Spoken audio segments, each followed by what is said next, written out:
Inihahanda na ng Department of Interior and Local Government ang mga kasong isasampa laban sa mga general ng Philippine National Police na sangkot umano sa kalakalan ng iligal na droga.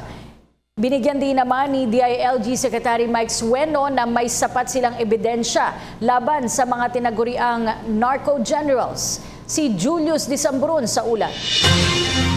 Inihahanda na ng Department of Interior and Local Government ang kaso laban sa mga narco generals ng pambansang pulisya na isiniwalat ni Pangulong Rodrigo Roa Duterte. Sa pulong pambalitaan sa Malacanang, sinabi ni Interior and Local Government Secretary Mike Sueno na kabilang sa mga sinusuri nila ang kaukulang kaso laban kina dating NCRPO Chief General Joel Pagdilao at General Edgardo Tinio. Ipinag-utos din ng kalihim ang pagsasailalim sa lifestyle check kay dating Police General at ngayon Daan Bantayan Cebu Mayor Vicente Loot na nauna nang inalisa ng DILG ng Police Escort Supervision. Pinaplano na din naman ng CIDG ang pagsasampa ng kaso laban kay retired Police Deputy Director General Marcelo Garbo Jr. Ang kaso ng para kay Western Top Cop General Bernardo Diaz ay kasalukuyang pinag-aaralan at isinasapinalpa. Pagdidiin din ni Sueno na may sapat silang ebidensya laban sa mga tinaguriang narco generals. May iba pa din daw mga local executives ang siya ding sangkot sa operasyon ng illegal na droga. Well, we cannot reveal, but I am sure that there are more